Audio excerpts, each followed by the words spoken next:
पूर्णमदः पूर्णमिदं पूर्णात् पूर्णमुदच्यते पूर्णस्य पूर्णमादाय पूर्णमेवावशिष्यते।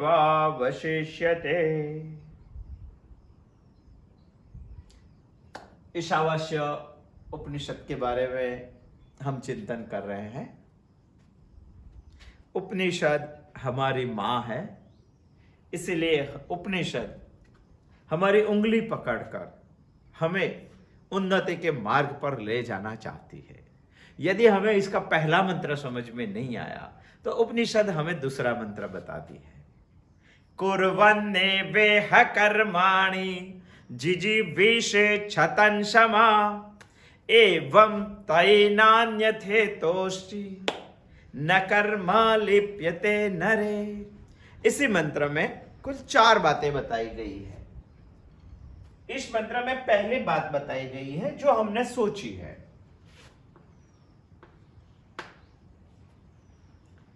कुर्वन् एव इह कर्माणि। उपनिषद हमें बता रहा है कि करते करते ही, कर्मों को करते करते ही, मगर कौन से कर्म? 5 प्रकार के शास्त्रों में बताए हुए कर्म। नित्य कर्म, नैमित्तिक कर्म, प्रायश्चित कर्म, काम्य कर्म, निष्काम कर्म। नित्य और नैमित्तिक करेंगे तो इतना ज्यादा फायदा नहीं है, नहीं करेंगे तो दोष अवश्य लगता है। हमने बहुत उदाहरण से नित्य, नैमित्तिक कर्म, काम्य, प्रायश्चित और निष्काम कर्म समझे हैं। और नित्य नैमित्तिक कर्म में हम ऋण भी समझे 3 प्रकार के, और तीनों ऋण क्या है वो भी समझे, और तीनों ऋण को कैसे अदा करना, हमें मुक्त कैसे होना, वो भी बात हम समझे। कुर्वन् एवेह कर्माणि, कुर्वन् एव इह कर्माणि, ये बात हम समझे। दूसरी बात उपनिषद ने हमें बताई है, यही मंत्र में, सिर्फ उपनिषद के दूसरे मंत्र में, जिजीविषे।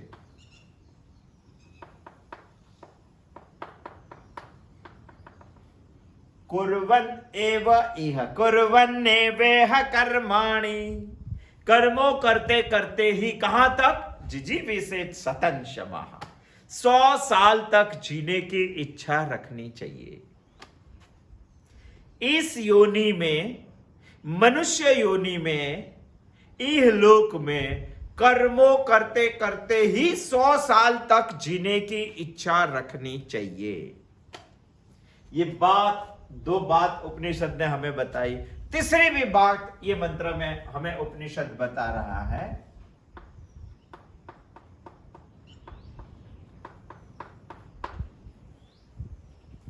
न कर्म लिप्यते नरे, कुर्वन्नेवेह कर्माणि जिजीविषेच्छतं क्षमा एवं त्वयि न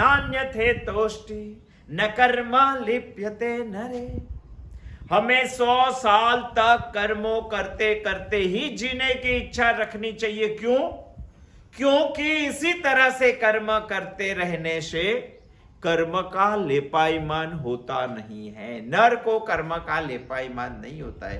न कर्म लिप्यते नरे। ऐसा हमें क्यों करना चाहिए? क्योंकि उपनिषद हमें बता रही है, एवं त्वयि न अन्यथा इतः अस्ति। दूसरा दुनिया में कोई मार्ग नहीं है। 100 साल तक कर्मों करते करते ही जीने की इच्छा रखनी चाहिए। इससे कर्म का लेपायमान नहीं होता है। यही करना चाहिए क्योंकि और कोई रास्ता नहीं है। एवं त्वयि न अन्यथा इतः अस्ति। चौथी बात उपनिषद हमें बता रही है, न अन्यथा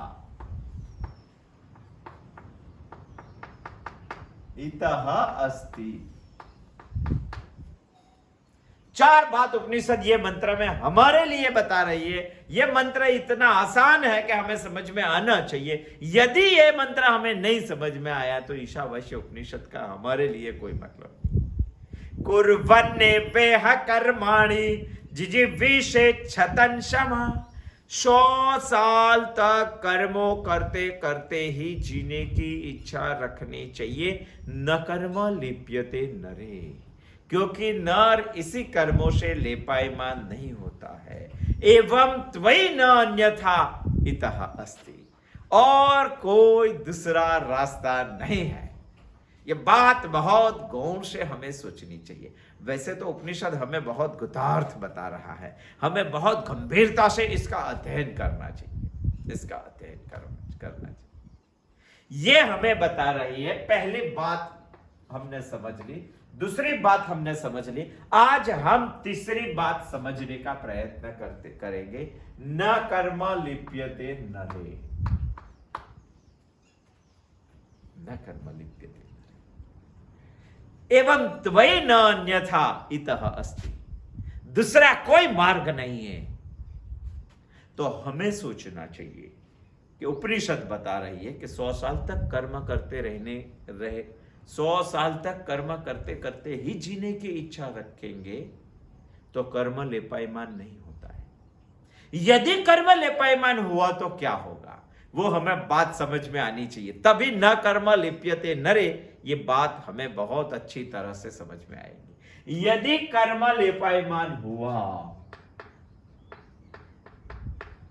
तो इसका फल भुगतना पड़ेगा। यदि फल भुगतेंगे तो इसके लिए दूसरा जन्म होगा। यानी भुगतने के लिए 83,99,999 जन्म है हमारे, इसमें भुगतने के लिए हमें जाना पड़ेगा। यदि ये खत्म हो गया तभी हमारा मनुष्य जन्म होगा। कुर्वन् एव इह, ये मनुष्य लोग, तभी हमारा मनुष्य जन्म होगा। यदि मनुष्य जन्म होगा तो फिर हमें जिजीविषा होगी। जिजीविषा माने इच्छा होगी। यदि इच्छा हुई तो फिर इच्छा से कर्म होंगे, फिर कर्म से फल होंगे, फिर फल को भुगतने के लिए इसमें जाना पड़ेगा। यदि इसका खत्म हो गया तो हम मनुष्य बनेंगे, मनुष्य बनेंगे तो जिजीविषा आएगी, जिजीविषा आएगी तो इच्छा होगी, इच्छा होगी माने कर्म होंगे। फिर हमारा इच्छा में से यहां एक स्टेप हम ले भी सकते हैं, कामना होगी। ये चक्कर में हम घूमते ही रहेंगे।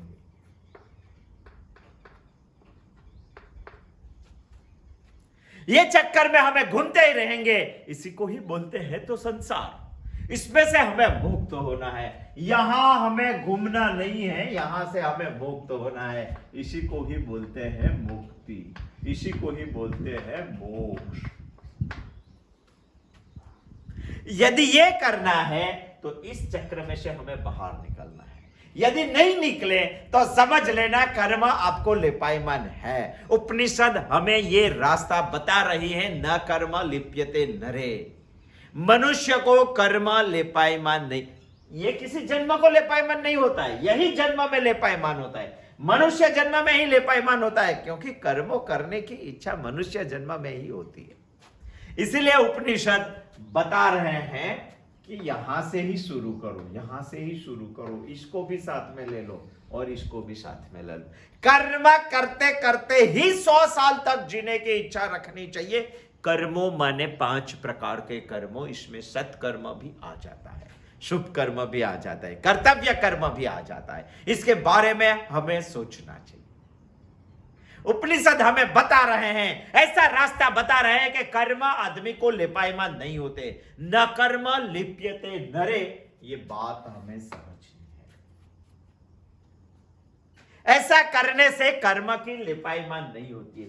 यदि कर्म किया, यहां से शुरुआत नहीं हुई तो यहां से हम बाहर निकल सकते हैं, निकल सकते। ये बात उपनिषद हमें बता रहा है, इसीलिए तो ये बात बताई, न कर्म लिप्यते नरे। हमें समझना चाहिए ये बात, अभी हम समझ रहे हैं।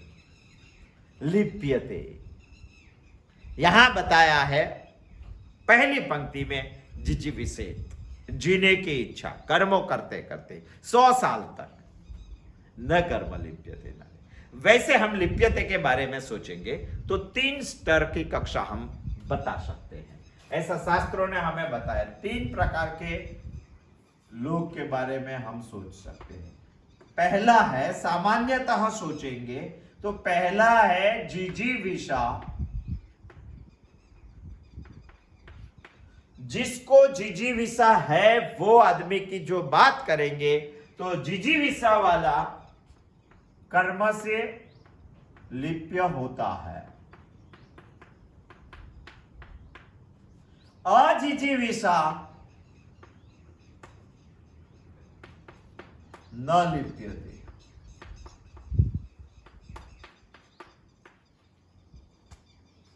सामान्यतः तो शास्त्र हमें यह बता रहा है कि जिसके पास जिजीविषा है उसको कर्म लेपायमान होते ही है।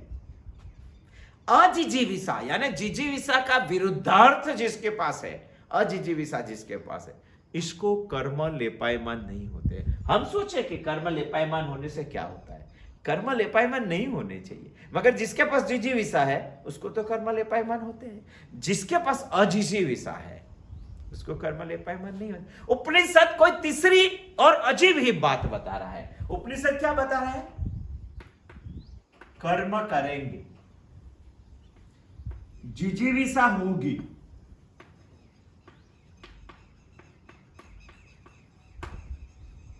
तत्व ज्ञान नहीं होगा।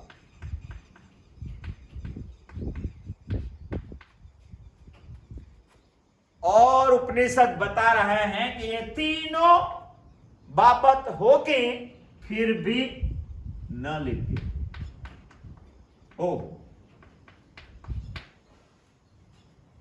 कुर्वन्ने पेह कर्माणि जिजीविषेत् सतंसः एवं वै न अन्यथा अस्ति न कर्म लिप्यते नरे। वैसे सामान्यतः बात हम सोचेंगे तो जिसको जिजीविषा है उसको कर्म लेपायमान होता ही है। जिसको अजिजीविषा है इसको कर्म लेपायमान नहीं होता है। और उपनिषद हमें इससे कुछ उल्टा ही बता रहा है कि जिसके पास कर्म भी है, जिसके पास जिजीविषा भी है और जिसके पास तत्व ज्ञान नहीं है, ये तीनों जिसके पास है उसको कर्म लेपायमान नहीं होते। कुछ अच्छे, मगर हमें ये पहली बात अभी समझनी पड़ेगी कि जिजीविषा कर्म लेपायमान कैसे होते हैं। जिजीविषा वाले को कर्म लेपायमान होते ही है, ऐसी सामान्यतः व्याख्या है और सही व्यवहार में यही चलता है। हम पहले सोचेंगे जिजीविषा। जिजीविषा माने जीने की इच्छा।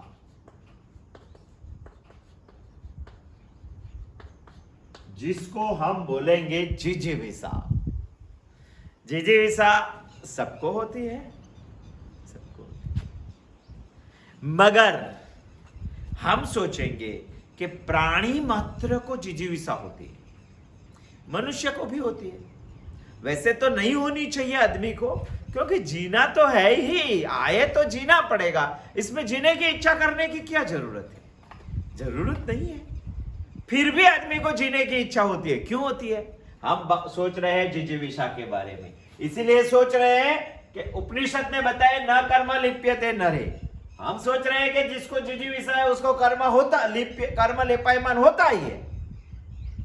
तो इसके बारे में हम जिजीविषा समझ रहे हैं, जीने की इच्छा। वैसे प्राणी मात्र को जीने की इच्छा होती है, मनुष्य को भी होती है। वैसे मनुष्य को नहीं होनी चाहिए, क्योंकि उनको जितना जीवन दिया वो तो कहीं जाने वाला नहीं है। तो फिर जीने की इच्छा क्यों होती है?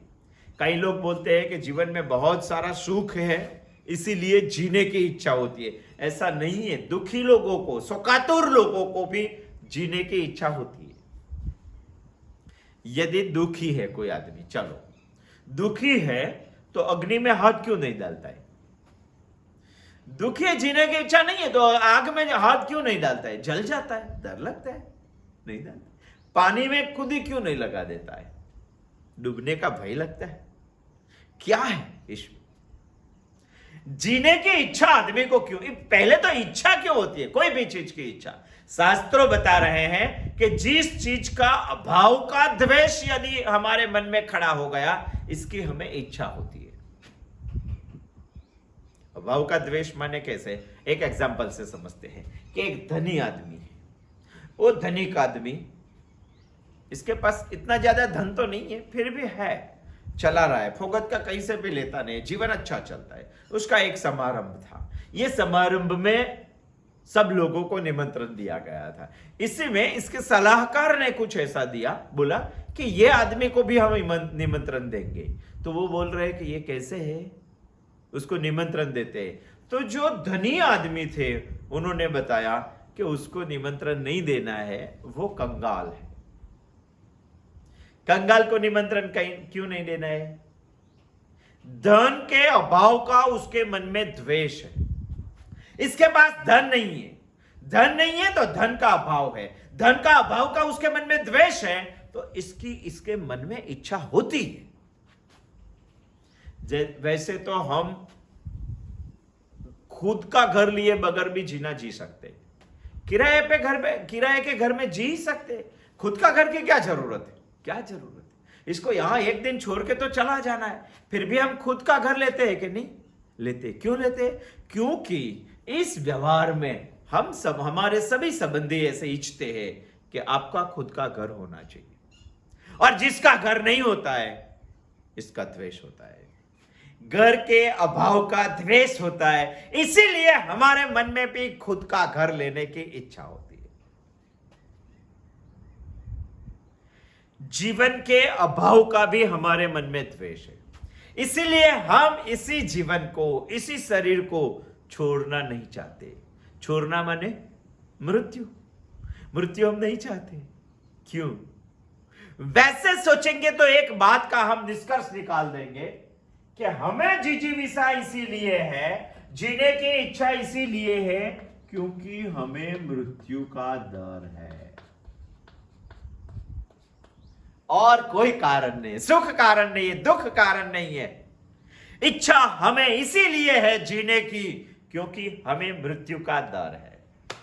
डर के वजह से हम जीने की इच्छा, यदि कहीं आ गया तो, इतना जल्दी आ गया तो, यदि चला जाना है तो, यदि चला बीच में कहीं चले गए तो, यह मृत्यु का डर है आदमी को, इसीलिए आदमी को जीने की इच्छा है।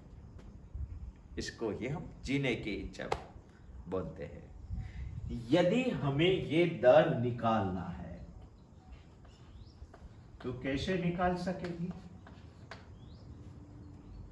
क्योंकि मृत्यु का डर हमें निकल गया तो हमारी जिजीविषा बंद हो जाएगी। यदि हमारी जिजीविषा बंद हो जाएगी तो हमें कर्म का लेपायमान नहीं होगा। हमें तो उपनिषद बता रहे हैं कि न कर्म लिप्यते नरे, वहां तक पहुंचना है, और पहुंचना है तो सिंपल सरल। बहुत सारे लोग जिसको मानते हैं ये बात ये है कि जिजीविषा वाले को कर्म लेपायमान होते ही। यदि जिजीविषा नहीं होगी तो कर्म लेपायमान नहीं होती। हमें ये बात सोचनी चाहिए कि अजिजीविषा कैसे आती है और जिजीविषा कैसे आती है। हमने सोचा कि मृत्यु के डर से ही जिजीविषा आती है। हम सोचेंगे कि मृत्यु का डर कैसे निकाल सकेंगे, तो शास्त्रों हमें पुकार पुकार कर बोल रहे हैं, पुकार पुकार कर डंके के चोट पे बजा बजा कर हमें बता रहे हैं शास्त्रों, आत्मा अमर है, शाश्वत है, नित्य है, सनातन है, अचल है, स्थाणु है, न मरने वाला है, न सुखाने वाला है, न जलने वाला है। कितनी बार बताया शास्त्र हमें बता रहा है, नित्य सर्वगत स्थाणु अचलो यम सनातना अदाह्यो यम अक्लेत्यो यम, है कि अशोष्य एवच। कैसा है आत्मा? ऐसा है। और शास्त्रों ने हमें बहुत पुकार कर बोला है, देहिनोस्मिन् यथा देहे कौमारम यौवनम जरा तथा देहांतर प्राप्ति धीरस्तत्र न मुह्यते। ये शरीर चले जाने वाला है, ये शरीर का मृत्यु है, शरीर का मृत्यु है, आत्मा शरीर से अलग है। यदि मैं शरीर नहीं हूं, यदि मैं आत्मा हूं, और शास्त्र पुकार पुकार कर बोल रहा है कि आत्मा का कभी भी अंत नहीं है, आत्मा का कभी भी जन्म नहीं है, आत्मा सनातन है। यदि मैं आत्मा नहीं हूं और आत्मा के बारे में शास्त्र ये बोल रहे हैं, यदि मैं आत्मा हूं, आत्मा के बारे में शास्त्र ये बोल रहे हैं, तो मैं तो शरीर नहीं हूं और शरीर मरने वाला है। यदि मैं शरीर ही नहीं हूं तो शरीर मरे या रहे उसमें मुझे क्या फर्क पड़ने वाला है? क्या फर्क पड़ने? फिर भी मुझे मृत्यु का डर लगता है और मृत्यु के डर से ही जिजीविषा आती है और जिजीविषा है जिजीविषा से ही कर्म का लेपायमान होता है।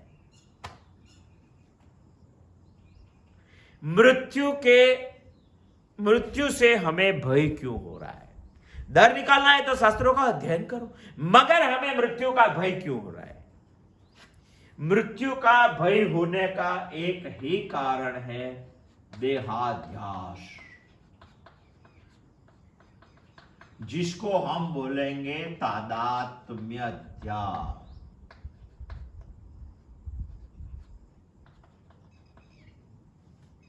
देह के साथ हमारा तादात्म्य अध्यास है, इसीलिए हम आत्मा का गुणधर्म देह पे नहीं लगाते, मगर देह का गुणधर्म आत्मा ऊपर लगा देते हैं। मैं स्वयं कुछ और हूं, मगर मैं खुद को शरीर ही समझ रहा हूं। देहाध्यास। अतः अस्मिन् तन बुद्धि अध्यासः, अतः अस्मिन् तद बुद्धि अध्यासः। जो बात इसमें नहीं है फिर भी मेरी बुद्धि इसमें यह बात खड़ी करती है, इसको ही हम तादात्म्य अध्यास बोलते हैं। जैसे कि रज्जू ही है, फिर भी मेरी बुद्धि इसमें सर्प नहीं है, फिर भी मेरी बुद्धि इसमें सर्प खड़ा करती है, इसको ही तादात्म्य अध्यास बोलते हैं। इसी तरह हमारे इस शरीर के साथ हमारा तादात्म्य अध्यास हो गया है। जैसे जैसे तादात्म्य अध्यास बढ़ता है वैसे वैसे अन्योन्य गुणधर्मोध्यास बढ़ जाता है। तादात्म्य अध्यास बढ़ने से कुछ टर्मिनोलॉजी उपनिषद की है, हमें थोड़ा मुश्किल भी पड़ेगा, मगर उपनिषद समझना है तो इतना तो समझना पड़ेगा। हिंदी में ही बोल रहे हैं हम, कहाँ इंग्लिश में बोल रहे हो, मुझे इतनी इंग्लिश आती भी नहीं है। ये टर्मिनोलॉजी समझने के लिए ही हम समझ लेते हैं। तादात्म्य अध्यास का समझ गया, जैसे आत्मा के कोई गुण शरीर में नहीं है फिर भी हम शरीर में उसके गुण का अध्यारोप कर देते हैं। तादात्म्य अध्यास होने से अन्योन्य गुणधर्म अध्यास हो जाता है। आत्मा का गुणधर्म हम शरीर पर नहीं लगाते, मगर शरीर का जो गुणधर्म है वो हम आत्मा पर लगा देते हैं।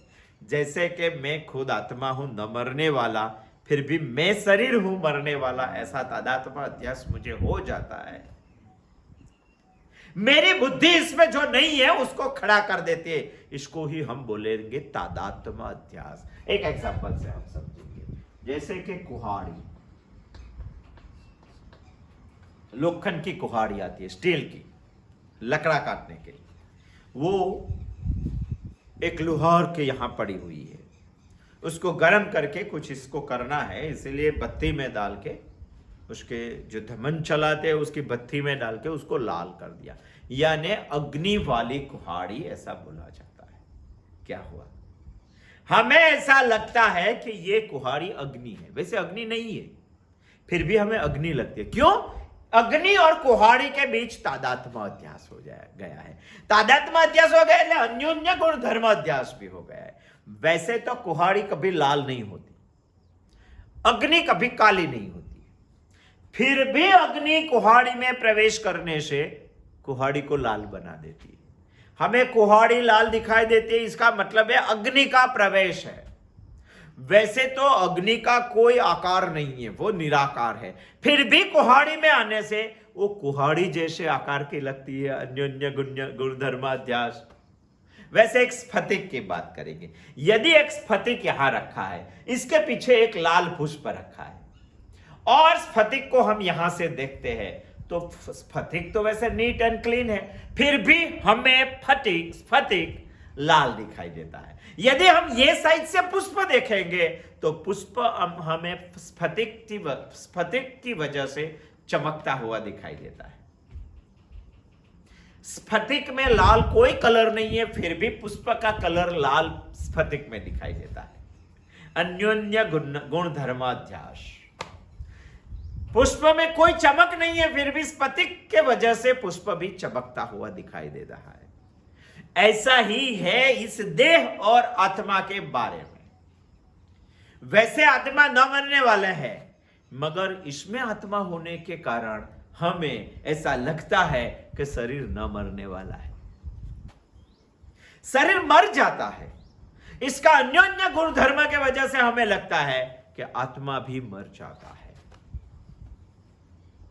हम सोच रहे हैं कि हमारे अंदर देहाध्यास बहुत दृढ़ हो गया है। देहाध्यास की वजह से हमें मरने की मृत्यु की डर नहीं लगना चाहिए, फिर भी लगती है, क्योंकि देहाध्यास है। देहाध्यास के वजह से ही हमें मरने का डर लग रहा है, मृत्यु का डर लग, मृत्यु के डर के वजह से ही हमें जिजीविषा होती है, और जिजीविषा के वजह से ही हमें कर्म लेपायमान होता है। हमें न कर्म लिप्यते नरे, ये बात समझनी है। ये बात समझने के लिए उपनिषद ने बताया कि कर्म करते हैं, जिजीविषा जिसमें है, तत्व ज्ञान जिसके पास नहीं है, उसको भी कर्म लेपायमान नहीं होता है। मगर सामान्यतः यह बात है कि जिसके पास जिजीविषा है उसको कर्म लेपायमान होता है। क्योंकि इसको जिजीविषा इसीलिए है कि मरने का डर है। मरने का डर इसीलिए है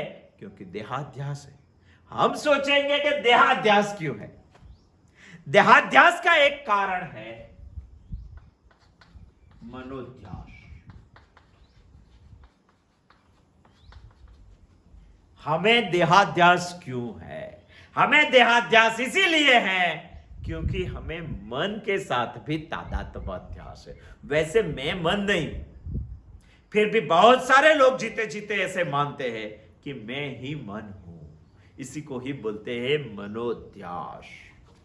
मन माने अंतःकरण की संकल्प विकल्प करने की वृत्ति, जिसको किसी के साथ लगाव भी होता है, लगाव होने की, भाव होने की जो वृत्ति होती है, इसको ही हम अंतःकरण की वृत्ति को हम मन बोलते हैं।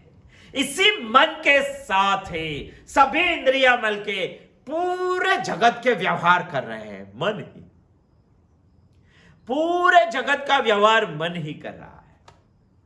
इसीलिए तो हमें मनोध्यास है। मनोध्यास होने के वजह से ही हमें देहाध्यास हो गए। देहाध्यास के वजह से ही हमें मृत्यु का डर लगता है। मृत्यु का डर लगने की वजह से ही हमें जिजीविषा हो गई है, और जिजीविषा के कारण से ही हमें कर्म लेपायमान होते हैं। हम इस चक्र में घूमते हैं। हमें इससे बाहर निकलना है तो कुछ उल्टा चक्र चलाना पड़ेगा। मनोध्यास, मगर हमें मनोध्यास क्यों है? किस कारण हमें मनोध्यास हो जाता है? मनोध्यास का एक कारण है विज्ञानाध्यास। मनोध्यास का एक कारण है विज्ञानाध्यास। जैसे हम सोचेंगे कि हम सुसुप्ति में है, तभी हमारे पास संकल्प नहीं है, हमारे पास विकल्प नहीं है, यानी हमारा मन सुसुप्ति में लय हो जाता है। फिर भी जैसे जागते हैं, वैसे जैसे जागृति में आते हैं, वैसे ही मन संकल्प विकल्प करने का चालू हो जाते हैं। मन संकल्प विकल्प करने का चालू होता है, इसके पीछे विज्ञानाध्यास है। विज्ञानाध्यास माने बुद्धि का अध्यास। विज्ञान माने बुद्धि, बुद्धि माने जानामी, अहम जानामी। हम कोई चीज जानने की इच्छा प्रकट करते हैं तभी संकल्प विकल्प होता है, नहीं तो संकल्प विकल्प कैसे होता है? मनाध्यास होगा ही नहीं। जैसे बुद्धि नहीं होगी तो मनोध्यास नहीं होता। बुद्धि प्रवृत्त होती है तभी तो हमें संकल्प विकल्प करने की बात आ जाती है। जैसे एक एग्जांपल लेते हैं। देखो, किसी के लग्न की कंकोत्री यानी पत्रिका हमें मिली। हमारे एक मित्र अहमदाबाद में रहता है, उसकी लड़की की एक शादी है, बहुत धामधूम से शादी है। ये विवाह की पत्रिका हमें मिली। विवाह की पत्रिका मिली यानी बुद्धि से हमें इसको पढ़ने का शुरू किया। बुद्धि से पढ़ने का शुरू किया तो कुछ अजीब लगे, अजीब विवाह था। तो जब भी ये पत्रिका हमें पढ़ी, जब भी ये पत्रिका हमें जानने की कोशिश की, बाद में हमें संकल्प विकल्प होने लगा कि इतनी अजीब साड़ी है तो हमें जाना चाहिए।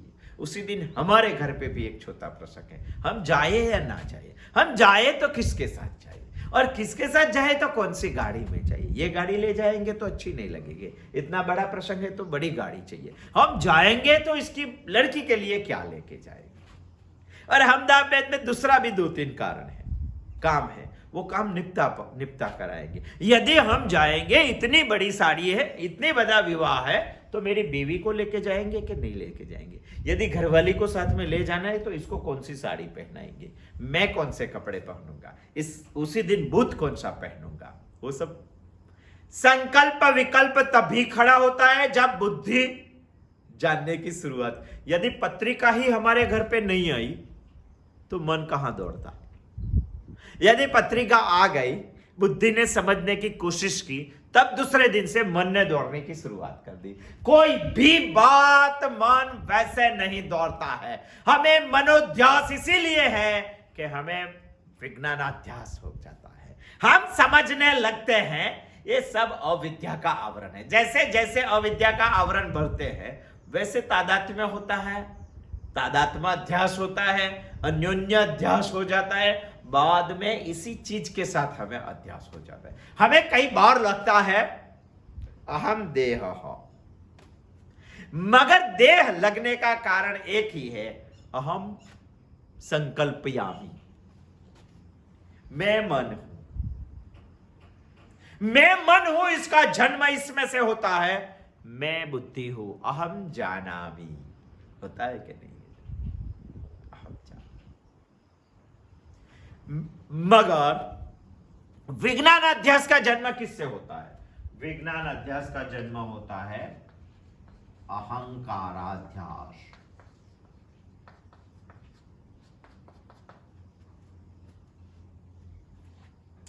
अहंकाराध्यास, जैसे शरीर के साथ तादात्म्य अध्यास होता है, वैसे मन के साथ तादात्म्य अध्यास होता है, वैसे बुद्धि के साथ तादात्म्य अध्यास होता है, वैसा आदमी को अहंकार के साथ भी तादात्म्य अध्यास होता है।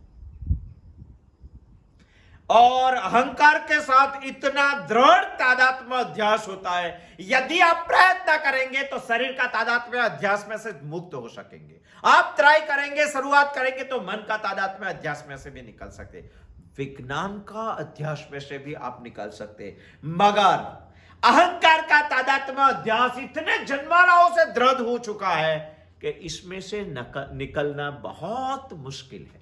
जैसे एक धागा होता है, इसको एक छोटी सी गांठ लगा दी, हमने पूरे टाइट करके गांठ नहीं लगाई तो इसको हम निकाल सकते हैं। हमने सोचो देहाध्यास की गांठ लगा दी, इसके ऊपर मनोध्यास की गांठ लगा दी, इसके ऊपर विज्ञानाध्यास की गांठ लगा दी, और इसके ऊपर खींच के बहुत दृढ़ता से अहंकाराध्यास की गांठ लगा दी, और इतना खींच के लगा दी कि उसको निकालना बहुत मुश्किल है। आप बोलेंगे कि वैसा कैसे हो सकता है? वैसा क्यों नहीं हो सकता है? जैसे हम बोलते हैं कई बार कि मैं शरीर हूं, इससे ज्यादा हम ऐसे बोलते हैं कि मेरा शरीर है। मेरा शरीर बोलना और मैं शरीर बोलना दोनों में तफावत है। मेरा शरीर बोलना यानी मैं कुछ और हूं, और मैं जो हूं इसका शरीर थोड़ा बहुत लूज है, इसको छोड़ सकते हैं। वैसे मन भी ऐसा है, मैं मन हूं कई बार बोलते हैं, मगर मेरा मन है वैसे भी बोलते हैं। आज मेरा कुछ मन नहीं लगता है, मेरा मन नहीं लगता है, यानी जिसका मन है वो कुछ अलग है।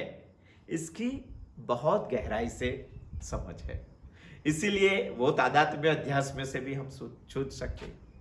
विज्ञान अध्यास, मैं बुद्धि हूं ऐसा तो लगता ही है, मगर कई बार मेरी बुद्धि बहुत चलती है, मेरी बुद्धि इसमें नहीं जाएगी, लगता है कि नहीं। मेरा यानी खुद से कुछ अलग, मगर अहंकार में ऐसा नहीं हो सकता है। मेरा अहंकार, आप बोलेंगे कि नहीं, कई बार तो होता है मेरा अहंकार, मगर मेरा और मामा इसको ही हम अहंकार बोलेंगे। तो आप मेरा बोलो या अहम बोलो। मम अहम इति करोति इति अहंकारः। मेरा और मैं जो मैं करता हूं इसको ही हम अहंकार बोलते हैं। मेरा शरीर, मेरा मन, मेरी बुद्धि, ये सब अहंकार में मेरा मेरा आता है। मम अहम इति करोति इति अहंकार। मेरा और मैं, जो मैं करता हूं इसको ही हम अहंकार बोलते हैं। यानी मैं अहंकार बोलो या मेरा अहंकार बोलो, दोनों सेम ही है, क्योंकि मेरा को ही, मम को ही हम अहंकार बोलते हैं। तो अहंकार बहुत दृढ़ है। अहंकाराध्यास कैसे होता है? अहंकाराध्यास होने का एक ही कारण है, अविद्या, अज्ञान। इससे ही अहंकारा अध्यास होता है। अविद्या, अज्ञान, अहंकार अध्यास। अविद्या कैसे होती है? वैसे तो अहंकार मतलब एक विकार से शुरू होता है। सुबह में हम सुसुप्ति में से जागकर जागृति में आते हैं तो पहला विकार ही हमारा अहंकार है। मैं हूं, वो पहला आता है, वही विकार हमारा अहंकार है। विकार क्यों होता है? अविद्या से विकार होता है। ये सारी रचना हमें समझनी चाहिए। हम समझ रहे हैं, उपनिषद हमें बता रहा है, कुर्वन्नेवेह कर्माणि जिजीविषेत् शतं शमा। 100 साल तक कर्मों करते करते ही जीने की इच्छा रखता है, इसी को कर्म लेपायमान नहीं होते। न कर्म लिप्यते नरे। मगर हमारी समझ में ये नहीं आता है, इसीलिए हमारे साथ रहने वाले ज्यादातर लोग क्या सोचते हैं? ये सोचते हैं जिजीविषा करने वाले को कर्म लेपायमान होता ही है, ऐसी हमारी समझ है। और जिजीविषा क्यों होती है? क्योंकि हमें मृत्यु का डर है। मृत्यु का डर क्यों है? क्योंकि हमें देहाध्यास हो गया है। देहाध्यास क्यों है? क्योंकि हमें मनोध्यास हो गए। मनोध्यास क्यों है? क्योंकि हमें विज्ञानाध्यास हो गए। विज्ञानाध्यास क्यों है? क्योंकि हमें अहंकाराध्यास हो गए। अहंकाराध्यास क्यों है? क्योंकि हम विकारित हैं। विकारित क्यों है? क्योंकि हमें अविद्या है। ये अज्ञान है। और अज्ञान कैसे निकल सकता है? अज्ञान को निकालने के लिए दुनिया में एक ही रास्ता है, दूसरा कोई रास्ता नहीं है। ज्ञान, ज्ञान यानी आत्मज्ञान, सम्यक ज्ञान। आपको ज्ञान होगा, उपनिषद हमें देने का प्रयत्न कर रहे हैं। हमें यह सोचना चाहिए, आपको ज्ञान होगा तो ज्ञान से अज्ञान चला जाएगा। अज्ञान गया माने अविद्या जाएगी। अविद्या गई माने विकार जाएगा। विकार जाएगा माने आपका अहंकाराध्यास कम होगा। यदि अहंकाराध्यास गया तो विज्ञानाध्यास कर जाएगा। यदि विज्ञानाध्यास गया तो मनोध्यास जाएगा। यदि मनोध्यास गया तो देहाध्यास गएगा। यदि देहाध्यास गया तो जिजीविषा जाएगी। यदि जिजीविषा गई तो कर्म हमें कभी भी लेपायमान नहीं होंगे। वैसे तो शास्त्रों ने बताया है कि कर्म लेपायमान होने का कितने कारण हैं। कर्म लेपायमान होने के 3 बाबत हैं। यदि 3 बाबत से हम बचेंगे तो कर्म हमें नहीं लेपायमान होंगे। वो 3 बात है। पहला है देहाध्यास,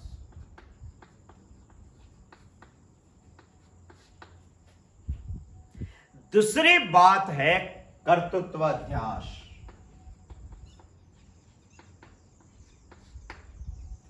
तीसरी बात है फल की कामना।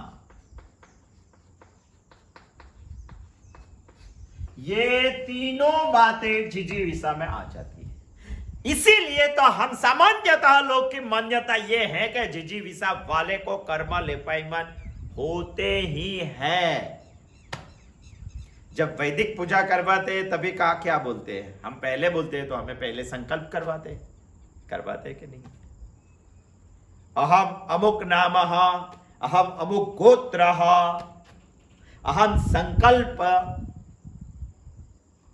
अहम अमुक संकल्प लेते हैं। अमुक विधि फल कामार्थे करिष्ये, करते हैं कि नहीं? हमें वैदिक पूजा में भी संकल्प आता है और व्यवहारिक कर्म में भी संकल्प तो आता है। संकल्प से ही कर्म होता है, कर्म लेपायमान होता ही है। पहले गम लगानी पड़ती है, फिर चिपकता है कर्म, हमें चिपकता ही है। हमें 3 बातें सोचनी है। हम सोचते हैं न कर्म लिप्यते नरे, यदि कर्म नर को लेपायमान नहीं होता है तो पहले हमें यह सोचना चाहिए कि किसको लेपायमान होते हैं। जिजीविषा वाले को कर्म लेपायमान होते, किसको नहीं होते? अजिजीविषा वाले को कर्म लेपायमान नहीं होते। मगर उपनिषद क्या बोलते हैं? उपनिषद बोल रहे हैं कि कर्म करते हैं जिसके पास जिजीविषा भी है और इसके पास तत्वज्ञान नहीं है, फिर भी वो लेपायमान नहीं होता है। हमें 3 बात समझने की है। इसमें से अभी आज हम ये एक बात समझे, आने वाले बुधवार को हम समझेंगे अजिजीविषा वाले को कैसे कर्म लेपायमान नहीं होते हैं। थोड़ा गहन विषय है, मगर गहन विषय भी हमें समझना पड़ेगा। इसलिए समझना पड़ेगा कि बहुत आसान मंत्र है। आसान मंत्र उपनिषद ने हमारे लिए दिया है, हमारे लिए दिया है। तो ये बात हम चिंतन करने के बाद ही समझ में आएंगी। एक बार सुन लिया तो हो गया, ऐसा नहीं होता है। सुनी हुई बात हमें चिंतन करनी चाहिए। कल गुजरात में एक त्योहार है दिवासा। दिवासा माने 90 दिन के बाद आने वाली दीपावली की तैयारियां। इसी दिन से दीप की सफाई करके 90 दिन तक हमें तैयारी करना है, क्योंकि आने वाली रात्रि को हमें उजाला करना है। आसो महीना के अमास को ये उजाला करने की तैयारी 90 दिन पहले से शुरू होनी चाहिए। इसी को ही हम अषाढ़ महीने की अमावस्या बोलते हैं। कल है, सोचेंगे इसके बारे में भी। कल आने वाले बुधवार को आएंगे, मिलेंगे। जय श्री कृष्ण।